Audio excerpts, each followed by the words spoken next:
bondade e de misericórdia, Santíssima Virgem Maria, eu, miserável, indigno pecador, a vós recorro de todo o coração e com todo amor. E vos suplico que, assim como estivestes de pé, junto ao vosso amabilíssimo Filho, pendente da cruz, que assistais também a mim, miserável pecador, e a todos os sacerdotes que hoje, na Santa Igreja Católica, faz catequese, ensina, celebra a missa. Auxiliai-nos, nós que somos os primeiros catequéticas do povo de Deus. E abençoai todos estes vossos filhos e filhas que mais um dia irão e estão nos acompanhando. Ave Maria, cheia de graça, o Senhor é convosco. Bendita sois vós entre as mulheres, e bendito é o fruto do vosso ventre, Jesus. Santa Maria, Mãe de Deus, rogai por nós, pecadores, agora e na hora de nossa morte. Amém. Ontem ficamos no Novo Testamento, no subtítulo, o Novo Testamento. Vimos todo o Antigo Testamento ontem e vamos iniciar hoje o Novo Testamento, não é? É uma leitura despreocupada, desprendida, vejam, não é? Não presunçosa. A gente está lendo, comentando, interagindo, tá certo? Vamos ter o ano todo, o próximo ano, se Deus quiser, vamos também tentar fazer o estudo do catecismo, até Deus nos permitir. Vamos com calma. O importante é que a gente está extraindo lições, o importante é que está nos ajudando na fé, edificando a nossa fé. E vocês têm aí, veja, o Catecismo da Igreja Católica, então, não é? Avancem na leitura, pode ler, quanto mais ler, vai fixando na gente, né? Já diziam os antigos, a repetição nos ajuda a fixar, a aprender, a entender cada vez mais. Vamos lá? É o número 124 do nosso Catecismo, Novo Testamento, que começa dizendo assim, já abre aspas, a palavra de Deus, que é força de Deus para a salvação de todo crente, é apresentada e manifesta seu vigor de modo eminente nos escritos do Novo Testamento. Vejam, e aqui nós vamos ler praticamente nesses números, né? Os números 14, os números 15, 17, 20, 18, veja, 19 da Dei Verbo. Está todo fundamentado na Dei Verbo, que é uma constituição do Concílio Vaticano II. Olhe para a nota de rodapé de vocês, que vocês vão entender de onde vem o fundamento desses números do Novo Testamento, pensado pelos padres conciliares do Concílio Vaticano II. E atenção, não é? Também pautados, fundamentados em toda a tradição. Quando a gente diz tradição, minha gente, é preciso entender, não é? É no desdobramento do tempo e na história dos pontificados, dos nossos sumos pontífices, os papas, e vejam, dos concílios, dos sínodos, das assembleias que aconteceram em todo o acervo de documentação. Então, um concílio não desdiz, não desmente o que o outro, né, disse, não desfaz, pelo contrário, não é? Incrementa, ou seja, vejam, dá plenitude e atualiza no tempo e na história.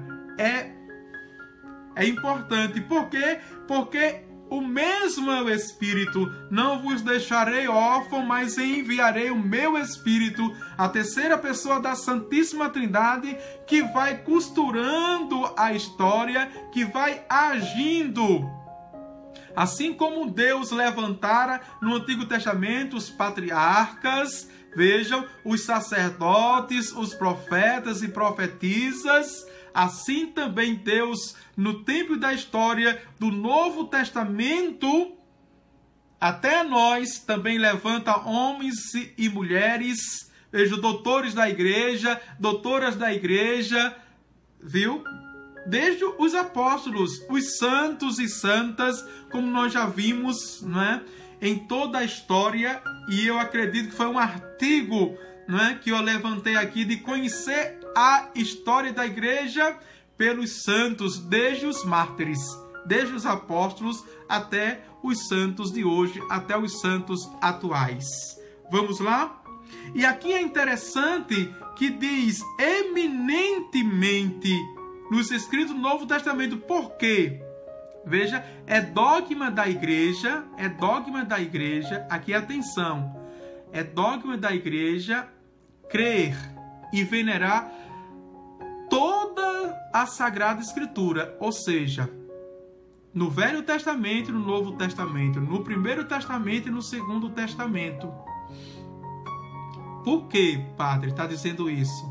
Porque no século III, não é, surgiu uma heresia de Manes, ou maniqueu, que dividia as coisas visíveis e as coisas invisíveis. As coisas invisíveis. Então, ele dizia que diante do Segundo Testamento, o Antigo Testamento foi totalmente abolido, não é? Veja, ele dividia entre o bem e o mal, o bem e o mal. Ou seja, ele escolhia, como nós vimos ontem, outra heresia de Marcião, ele escolhia somente uma parte. E desde o segundo século, depois do Concílio de Florença ao Concílio de Trento, no 16º século, século XVI, a igreja vem, não é, afirmando, não é, os livros canônicos como tem aqui no Catecismo da Igreja Católica. É importante, são esses livros sagrados, inspirados por Deus, né, na força, por seu Filho, na força do Espírito Santo. São estes. E veja que os concílios dizem, né, quem tirar um livro, viu? Quem tirar ao menos um texto desses livros sagrados que estão na Bíblia da Igreja Católica, é importante, viu, frisar isso, seja anátema, ou seja, está fora da igreja, está excomungado. Por isso que Lutero, que tirou 7 livros e mais alguns textos de Daniel, não é? Ele foi anátema, fora da igreja. Ele morreu, não é, excomungado da igreja. E quem morre excomungado da igreja não tem salvação. Não tem salvação. Tá certo? Essa é a história da igreja. E por que, eminentemente, o Novo Testamento? Porque vamos entrar na lógica, não é, do frade, que é franciscano, Raniero Cantalamessa, que eu já o citei aqui, bem no início das aulas, que é o pregador da Casa Pontifícia. De 3 papas ele foi, não é? De São João Paulo II, de Bento XVI e agora de Francisco, o Papa Francisco. É um italiano, um franciscano. Veja, ele divide quando escreve a palavra de Deus, não é? A palavra de Deus, ele escreve esse mistério salvífico, ou seja, a economia da salvação divide em 3 tempos. O tempo do evento, que foi o Antigo Testamento, que ele diz, o tempo do acontecimento, que é o tempo do Novo Testamento, e o tempo da atualização, que é o tempo do Espírito. Então, ele divide o evento como o tempo do Pai, o acontecimento como o tempo do Filho, a atualização como o tempo do Espírito Santo. Mas sabemos que são 3 pessoas em um só Deus. Então, todos os tempos, os 3 tempos, foi a Santíssima Trindade que agiu. O Pai, o Filho e o Espírito Santo, 3 pessoas em um só Deus, para a gente entender, tá certo? Por isso que o Catecismo coloca eminentemente como o Novo Testamento é o tempo do acontecimento, é o tempo do mistério da encarnação, é o Verbo encarnado, a única palavra do Pai, não é? Que criou nele, por ele e para ele todas as coisas. Avante! Estes escritos fornecem-nos, vejam, a verdade definitiva, a revelação divina. A verdade definitiva da revelação divina, os escritos do Novo Testamento. Seu objeto central é Jesus Cristo, o Filho de Deus encarnado, seus atos, ensinamentos, paixões, ou paixão, que é o sofrimento, e glorificação, assim como os inícios de sua igreja sob a ação do Espírito Santo, os Atos dos Apóstolos, portanto, que é bem concreto, né? Bem pé no chão, o nosso catecismo da Igreja Católica. Avante, isso está muito claro, né? O número 125, os evangelhos são o coração de todas as Escrituras. Vamos avante, depois a gente volta, uma vez que constitui o principal testemunho da vida e da doutrina do Verbo encarnado, nosso Salvador. Porque os evangelhos são o coração da Sagrada Escritura? Por quê? Porque constitui o principal testemunho da vida e da doutrina do Verbo encarnado. Perceberam uma coisa aqui? Perceberam? Que o catecismo, ele levanta a pergunta e ele dá a resposta.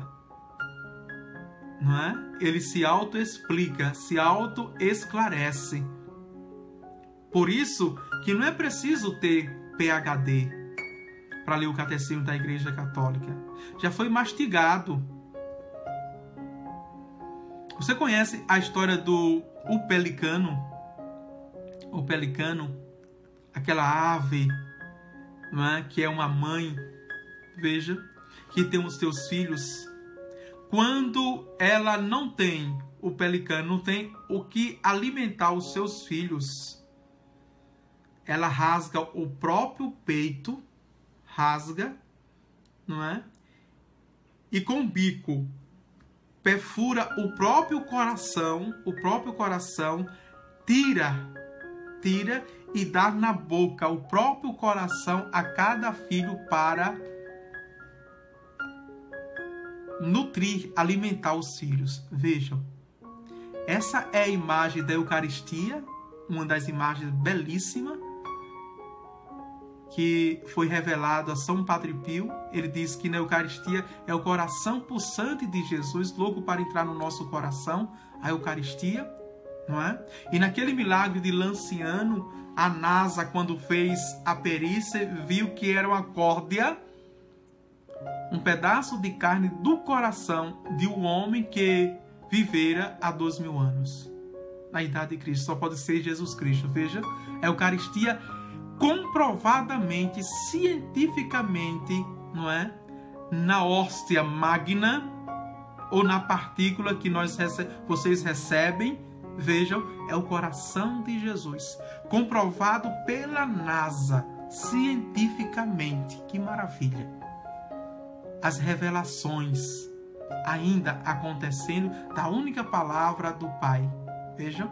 Então, também podemos aplicar à igreja. A igreja que é mãe, não é? Abre o próprio peito, o coração, tira tira com a própria boca e dá para nos alimentar já mastigado. Para nos alimentar. Veja, assim é o catecismo. Gostou da comparação, da metáfora? Assim é o catecismo da Igreja Católica. Já está mastigadinho. Ele vem se explicando. Só é ter calma, não ter transtorno de ansiedade, né? Não ficar nervoso, não ter preconceito, autopreconceito, não se inferiorizar, porque é muito difícil, eu vou ler e não vou entender. Como muitos já vão para a Bíblia assim, a Bíblia é muito difícil, é muito complexa, eu leio e não entendo nada, só é você dar continuidade à leitura, que a própria Bíblia também vai levantando perguntas e vai respondendo. É preciso que você tome gosto, não é? E seja perseverante. Perseverante. Que maravilha, não é? Então, não precisa ser doutor em teologia. Não precisa fazer um curso, mesmo online, de teologia para entender um catecismo. De uma forma simples. Não precisa também nos encher de livros que comentem o catecismo da Igreja Católica. Não. Vai nos cansar, não é? Vai nos fadigar e vamos desistir. De uma forma simples, bem humilde. Veja, a gente vai lendo, vai tomando gosto, a gente vai vendo, vai revendo. Um dia a gente progride mais, outro dia a gente tem que não regredir, mas voltar aquelas verdades para que elas fiquem mais sólidas, para que elas fiquem mais firmes dentro de nós. E o próprio Evangelho diz: não vos preocupeis com aqueles que vos questionam, com aqueles que querem te colocar como réu nos tribunais. Se for um justo, um fiel, um homem de Deus, uma mulher de Deus, o Espírito Santo vem em nosso socorro. Vem. Se nós temos a verdade dentro de nós, porque fizemos a nossa parte, não fomos acomodados nem preguiçosos, mas examinamos o magistério, o sagrado magistério, a sagrada tradição e as sagradas escrituras, o Espírito Santo vai colocar para fora, vai revelar, porque ele é luz, até mesmo a verdade que o meu cérebro não contava. O cérebro no sentido da consciência, porque estava no subconsciente ou no inconsciente. É como aquele professor que tem um aluno provocador, um aluno que gosta de experimentar. Veja, o professor colocando casca de banana para eles, para ver se ele mesmo sabe do assunto. E a partir daquela pergunta que o aluno faz, o professor tira uma resposta dentro dele que nem ele sabia que tinha. Mas ele dá a resposta. Por quê, meus queridos irmãos e irmãs? A própria ciência psicológica já constatou que não é porque eu não tenho consciência da informação, isso não significa que ela não esteja dentro de mim. Vejam, porque passa o conhecimento pelos 5 sentidos. E nós temos um filtro. E nem sempre o nosso filtro filtra 100%. Mas de 100% da informação, se eu filtrei 10, para onde foram as 90? Já se perguntaram? Os 90% para onde foram? Será que se perdeu como a chuva que desce numa ladeira e foi para o brejo, literalmente? Será que foi, não é, para o esgoto pelo ralo? Não, está dentro de nós. Está dentro de nós. Por isso que recordar, veja, recordar é revisitar o coração no lugar aonde está o tesouro. Memorizar é guardar no cérebro.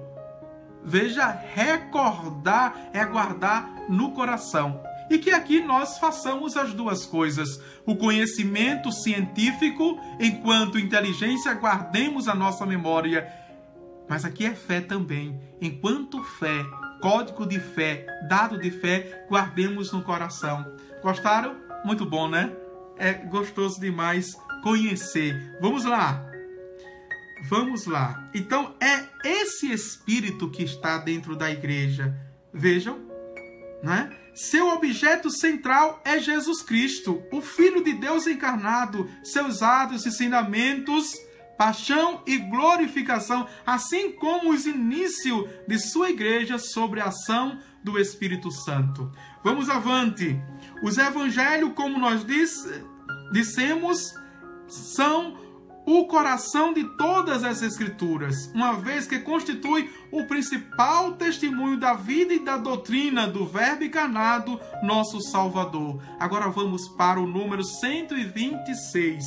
Perceberam que eu já fiz uma revisão do número 125 para afirmar no nosso coração, na nossa cabeça.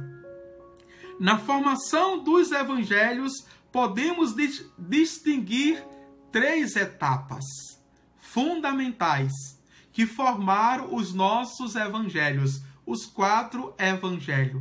Foram esses critérios, vejam, de seleção e de discernimento para os evangelhos. Nós vimos aqui que existiam mais de 80 evangelhos, não é? Uma corrente diz que existiam mais de 300 evangelhos. E os padres da igreja só escolheram estes 4 evangelhos. Quais foram os critérios de escolha? Olha aqui que o catecismo tem. Vejam. E que muitas vezes, muitas vezes, nós estudamos a Bíblia na academia, na faculdade, e não vemos esses critérios de escolha. Estudamos as teorias, né? As interpretações, os exegetas, como vimos, né? Estudamos os hermeneutas, vejam, estudamos os biblistas, estudamos os teólogos bíblicos.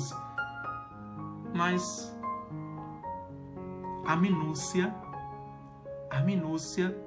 não é? A catequese, a informação catequética nos passa despercebido. As coisas básicas. Ora, se eu vou construir uma construção e não fiz a base, aonde eu vou edificar as paredes? Se a minha construção não tem base. Veja, eu preciso construir uma base sólida para construir o edifício. Muitas vezes tem gente fazendo teologia igual cacimba. Você conhece, né? Cacimba é feita de cima para baixo. De cima para baixo. Tem gente fazendo essa teologia. Ou seja, pega os grandes pensadores, os grandes intelectuais que estão aqui, que cientista, não é? Que o povo de Deus não consegue atingir, termos difíceis, complicados, lá em cima, que quando vai pregar, dar uma palestra, fazer homilia, um sermão, todo mundo acha bonito, porque é uma linguagem que ninguém viu no dia a dia, mas quando botou o pé fora da igreja, da capelinha, aquele pessoal bem simples, diz: o padre falou tão bonito, mas eu não entendi nada. Como ele fala bonito, mas eu não entendo nada. Isso é uma teologia de cima para baixo. Veja. A teologia que nós queremos fazer é de baixo para cima. Entendeu? Uma teologia sólida. Uma teologia que tenha raiz e base para, não é? Mesmo que seja a sua fé o menor do grão de mostarda, veja, ou o grão de mostarda que é a menor das sementes, mas quando crescer, cresça uma árvore frondosa, que os pássaros do céu venham fazer o seu ninho e descansar, certo? quando for edificar o seu edifício, que construa nessa rocha que vento e nem tempestade vão abalar. Amém? Vamos lá? Então, o primeiro critério de formação dos evangelhos foi a vida e o ensinamento de Jesus Cristo. O primeiro, certo? O segundo critério foi a tradição oral. Toda a tradição oral. O terceiro critério, os evangelhos escritos. Vejam, os próprios evangelhos escritos, ou seja, os primeiros. Por exemplo, os 3 primeiros evangelhos são chamados sinópticos, sinopse, ou seja, semelhantes. Eles beberam de uma mesma fonte que na ciência bíblica nós chamamos de que se lê Kelly. A fonte Kelly quer dizer a fonte única. A fonte única, que são Mateus, Marcos e Lucas. João é que aprofunda. Então, quando você pega uma Bíblia, você vai ver que o mesmo texto tem em Mateus, o texto que tem em Mateus tem em Marcos, tem em Lucas. E às vezes tem alguns textos que tem também em João, tá certo? Está sendo muito gostoso e maravilhoso, Padre, conhecer o catecismo da nossa igreja. Amém, Elizabeth, Beth. Foram esses critérios para, né, a construção dos evangelhos e para que os autores sagrados, Mateus, Marcos, Lucas e João, eles escrevessem e deixassem para nós, não é, o coração da Sagrada Escritura, esse testamento para nós, da vida de Cristo. Por isso que eminentemente os evangelhos, porque fala de Cristo, o Verbo encarnado. Agora vamos conhecer cada critério. Primeiro, a vida e ensinamento de Jesus. A igreja defende firmemente que os 4 evangelhos, cuja historicidade afirma sem hesitação, transmite fielmente aquilo que Jesus, Filho de Deus, ao viver entre os homens, realmente fez e ensinou para a eterna salvação deles, até o dia em que foi elevado. Veja. Desde a saída de Nazaré, naquele censo, veja, e a luz, o Natal em Belém, toda a vida de Jesus foi uma vida real, uma vida concreta, sem fantasias, viu? Sem fantasia. O que ele viveu realmente. Aí você, Padre, e os outros evangelhos? Por isso que não foram escolhidos.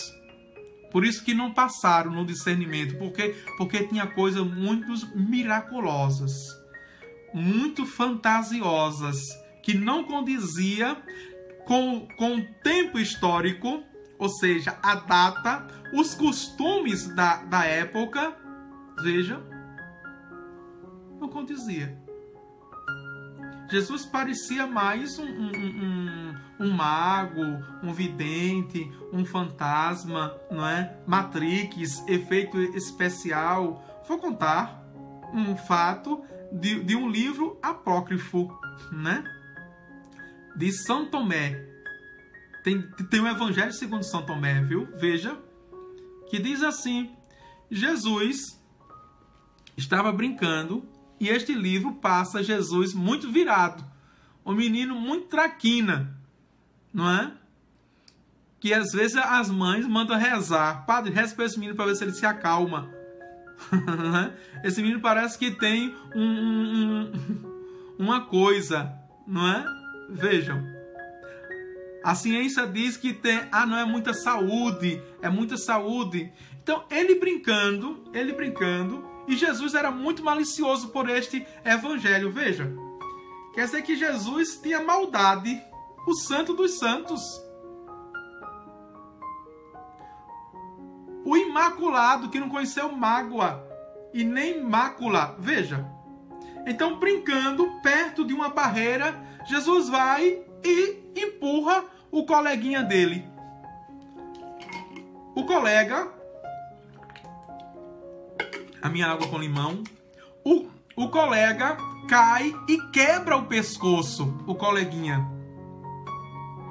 Jesus vê, não é? E viu que ele estava morto e correu para onde estava sua mãe, Maria de Nazaré. A mãe, que conhece o filho, perguntou: Jesus, o que tu fizeste? Se Maria pergunta assim ao menino, então Maria sabia que o menino era virado. E nós estamos falando de Deus, minha gente. Veja, o que fizeste agora, Jesus? E Jesus com aqueles meninos traquinas, parecendo do de hoje, né? Que fica desconfiado pelo cantinho, com medo da mãe de levar chinelada, de ficar um castigo. Nossa Senhora que cuidou, preservou, nunca bateu no seu filho. Veja, o Evangelho passa que Nossa Senhora punia Jesus, dava uma chinelada nele e castigava, porque era muito virado, para repreendê-lo. Que Evangelho?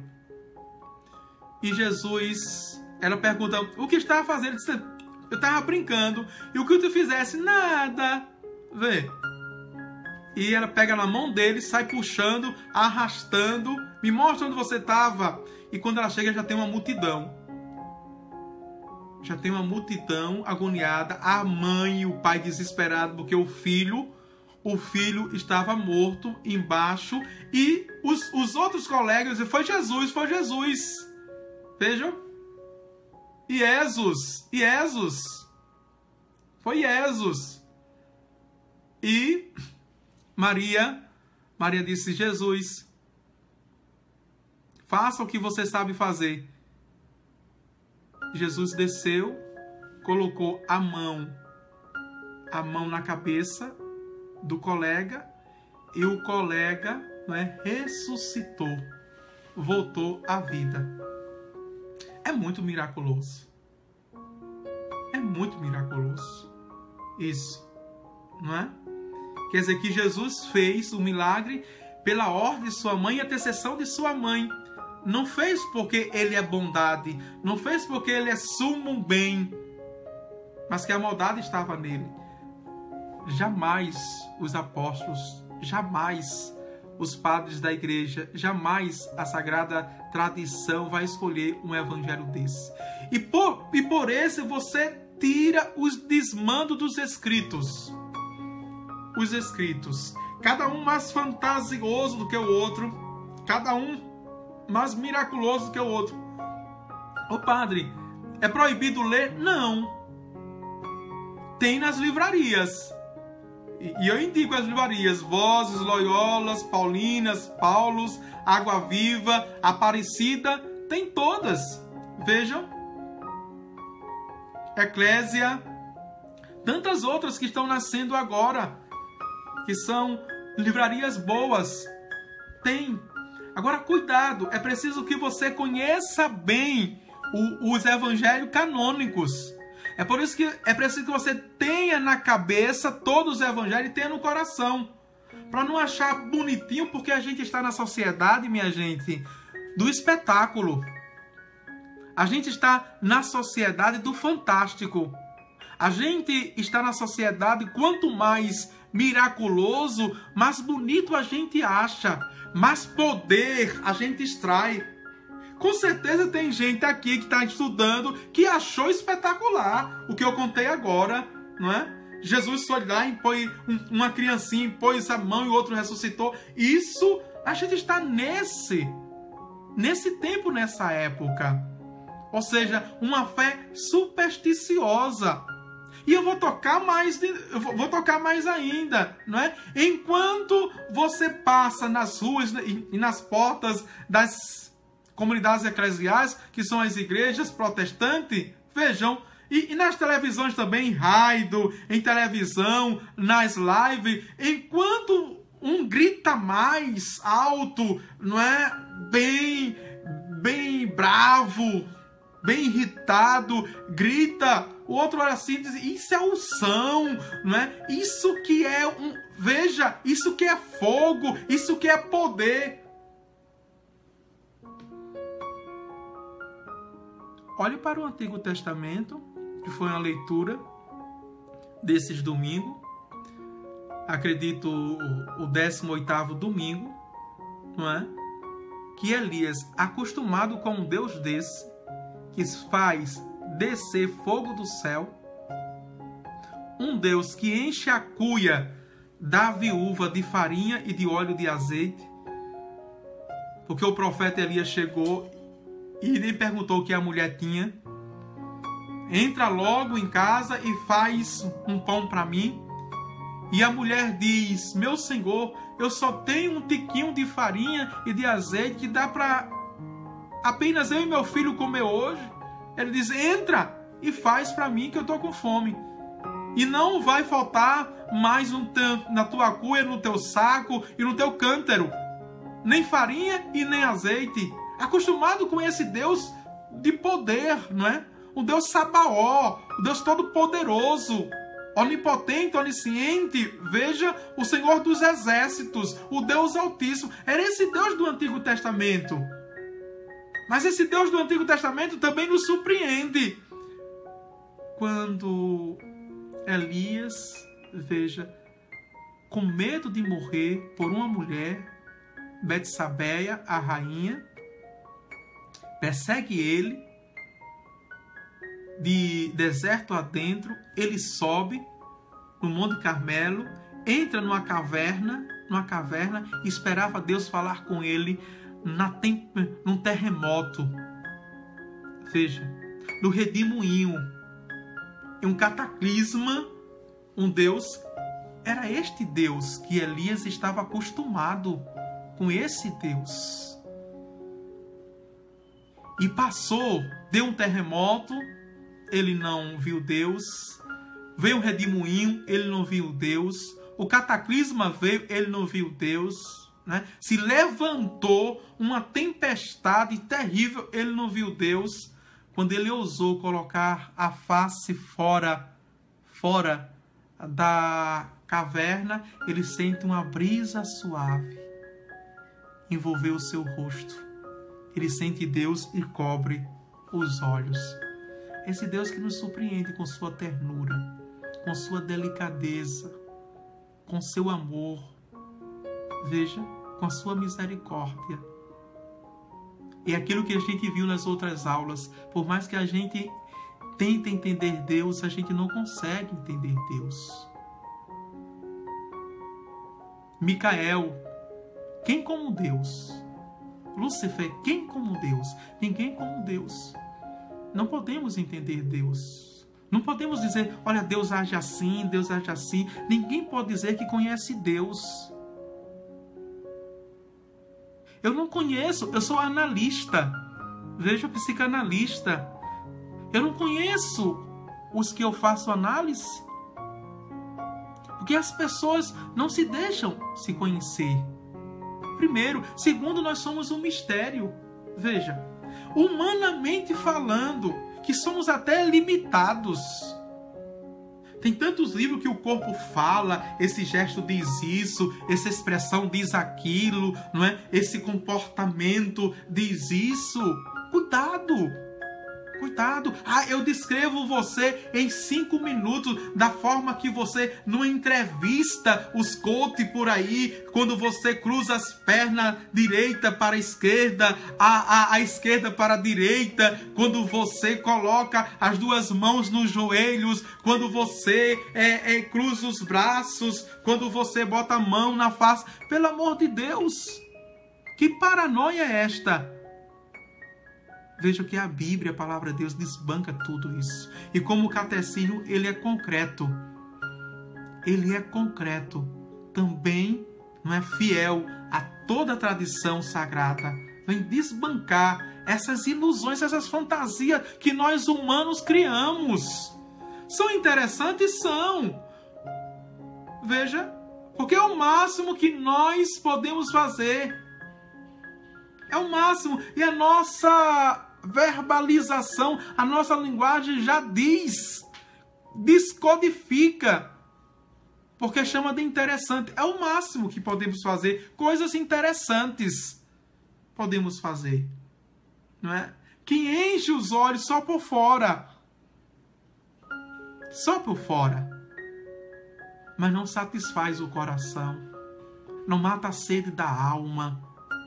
Veja, não mata a sede da alma. O salmista dizia, assim como a costa suspira pelas águas, suspira minha alma pelas águas correntes. Vamos avante? Então a primeira coisa é esta vida de Jesus, de forma como ele viveu. É o primeiro critério. O segundo critério, a tradição oral. A tradição oral. O que o Senhor dissera e fizera, os apóstolos, após a ascensão do Senhor, transmitiram aos ouvintes, com aquela compreensão mais plena de que gozavam, instruídos que foram pelos gloriosos acontecimentos de Cristo e esclarecidos pela luz do Espírito da verdade.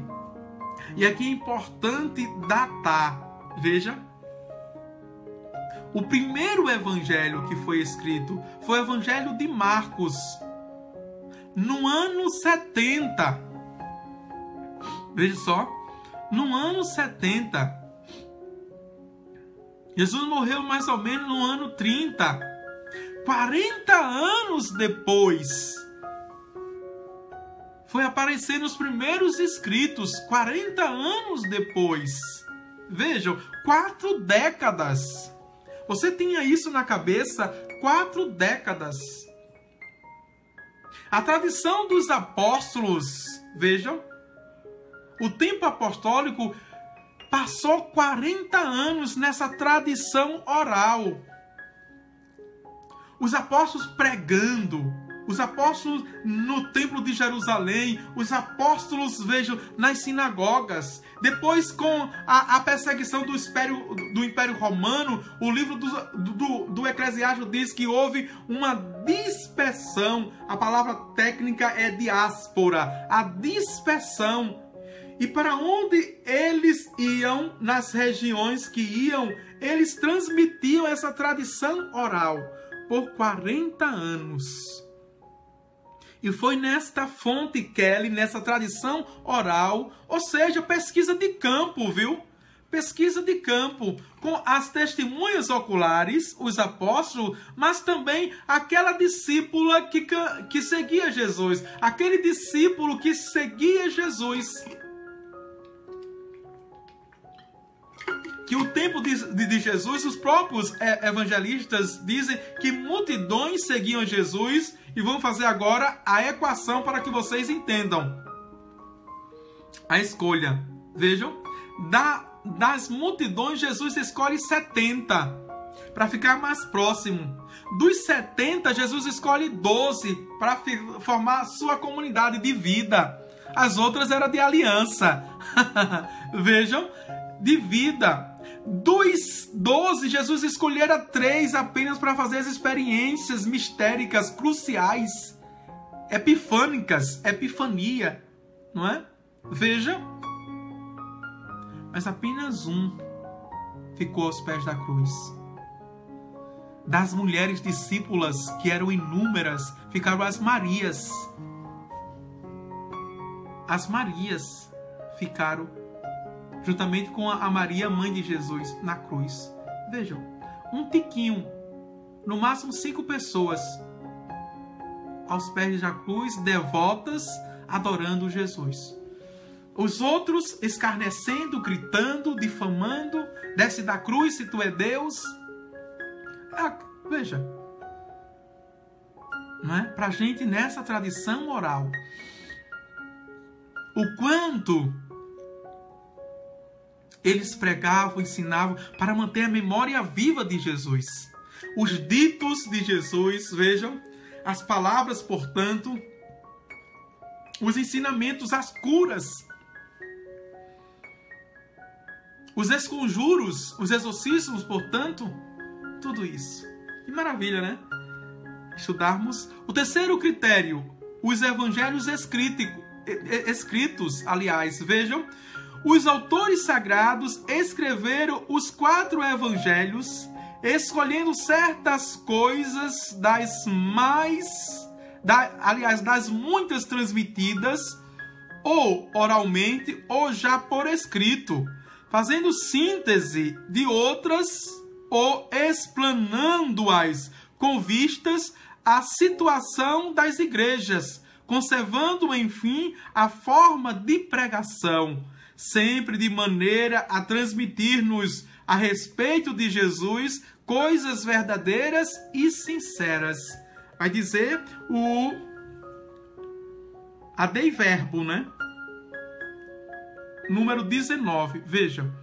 E aqui é interessante, porque segundo diz, conservando, segundo a situação da igreja, eu falei em diáspora, então, veja, Mateus vai para mais um mundo de judeus helenistas.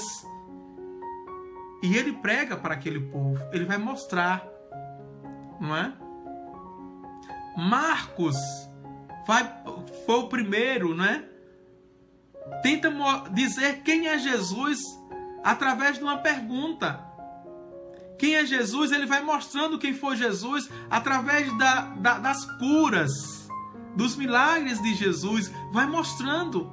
A tal ponto que são 16 capítulos, né? O livro de Marcos. Até ponto que na dobradiça do livro, capítulo 8, versículo 39, Jesus faz aquela pergunta: quem diz os homens ser o filho do homem? E quando se volta para a sua comunidade, Pedro dá a resposta: tu és o Deus vivo, tu és o Messias ungido, tu és o Cristo do Pai. Vai mostrando quem é Jesus. Para todos que não sabem quem é Jesus. Quem não sabe quem é Jesus? Os pagãos, os gentios, os que estavam fora, os bárbaros. Não é? Mostrava esse Jesus mais próximo das multidões. Jesus que veio de fato para os oprimidos, para os pobres.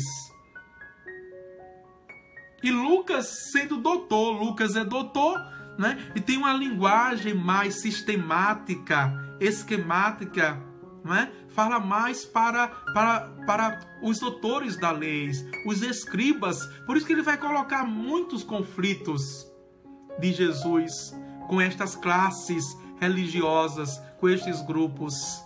A gente dá para entender, não é? E João que ficou, veja, mais próximo de Jesus por 3 anos, mas João foi aquele que levou Maria para casa e passou 15 anos, diz a tradição. Então, por isso que ele é o evangelho mais profundo espiritualmente, misticamente, teologicamente. Veja, é mais profundo ele, não é? Por isso que ele vai falar muito de o pão do céu, as multiplicações dos pães, Jesus que anda pelas águas. Vejam, ele vai mostrar a videira, que é o bom pastor, os encontros de Jesus impactantes que converte, né? Vai mostrar a adúltera no capítulo 8. Vejam, já no início, no prólogo, que é a introdução, vai dizer: o verbo se fez carne e habitou entre nós o Logos. Tem toda essa explicação mais racional, né? Mais intelectual, mas ao mesmo tempo cheia de espiritualidade, de mística que nos envolve. No capítulo 15, versículo 16, ele diz: não foste vós que me escolheste, mas fui eu que vos escolhi e vos designeis para irdes. Vejam, e evangelizar. Esse é o evangelho de João, o evangelho rico, não é? Em conteúdo teológico e espiritual. Então, está aqui, meus queridos irmãos, vejam, essa transmissão feitas de verdades sinceras. Vejam, coisas verdadeiras e sinceras. Vamos avante. Dá tempo ainda terminar este número 127. E para que a gente fique apenas a unidade entre o Antigo e o Novo Testamento. E aqui é dogma de fé que vamos ver amanhã. O número 127, o Evangelho quadriforme, ou seja, tem forma, que são quadriforme, forma de 4, é o nosso Evangelho, ocupa na igreja o lugar único, como atestam a veneração que lhe tributa a liturgia e o atrativo incomparável que desde sempre tem exercido sobre os santos. E aqui alguns santos vão falar, não é? Bem como Santa Cesária, a jovem, e depois Santa Teresinha do Menino Jesus. São esses dois textos. O primeiro é a Santa Cesária, a jovem, que vai falar, dar testemunho, e depois Santa Teresinha do Menino Jesus. Vejam o que elas falam. Não existe nenhuma doutrina que seja melhor, mais preciosa e mais esplêndida que o texto do Evangelho. O texto do Evangelho. O próprio Jesus diz: eu não vim abolir a lei. Ou seja, veja, a lei e os profetas, que é a síntese. Eu não vim abolir, mas eu vim dar pleno cumprimento. O próprio Jesus diz. E ele diz: ai daquele que tirar um tio ou mudar uma vírgula das Sagradas Escrituras, do Antigo e do Novo Testamento, do Primeiro e o Novo Testamento, viu? E o Segundo Testamento, de tirar. Vamos ver isso amanhã. Vede e retende o que nosso Senhor e Mestre Cristo ensinou com suas palavras e realizou com seus atos. Essa jovem diz, não é? Então, é justamente no segundo e no primeiro critério que fala da vida e o ensinamento de Jesus. Vede o que ele disse e o que ele ensinou com os seus atos, com as suas ações, com os seus gestos. Deixai vir a minhas criancinhas, não a proibais, porque dela é o reino dos céus. Veja, e quem não se fizer como as crianças, não está no reino dos céus. O segundo parágrafo desse texto é de Santa Teresinha do Menino Jesus. Veja o que ela diz. É acima de tudo o evangelho que me ocupa durante as minhas orações. Quer dizer, ela reza com os santos evangelhos. Santa Teresinha do Menino Jesus. Nele encontro tudo o que é necessário para minha pobre alma. Santa Teresinha do Menino Jesus faz dos evangelhos o seu livro de espiritualidade. Aí, viu? Nada contra. A gente gosta de livros de autores espirituais renomados, né? A gente gosta de Thomas de Kempis, A Imitação de Cristo. É preciso ler. É um livro muito bom, né? A gente gosta de Anselmo Grum, né? É um teólogo, veja, alemão, muito conhecido no mundo todo. A gente gosta, que é o monge, vejam. A gente gosta de... Deixa eu ver um outro muito famoso, não é? A gente gosta do Frei, aqui no Brasil, Patrício, não é? Que é da linha de espiritualidade, escreve belíssimamente, não é? A gente gosta até de Raniero Catalamessa, que eu indiquei. Veja, autores de espiritualidade, não é? Mas a gente não tem a Bíblia como livro também de espiritualidade. Santa Teresinha diz que alimenta a minha pobre alma. Vamos ler a última frase. Descubro nele sempre novas luzes. Vejam. Sentidos escondidos e misteriosos, diz a Santa Teresinha do Menino Jesus, que nunca saiu do Carmelo e ela foi proclamada doutora da igreja, não é? E padroeira dos missionários, patrona da missão. Encontrei meu lugar na igreja, ela disse. Meu lugar da igreja é o amor. Encontrei. O que essa mulher fala, e essa riqueza foi selecionada aqui, no Catecismo da Igreja Católica. E muitos, infelizmente, muitíssimos padres, vejam, renegam este livro.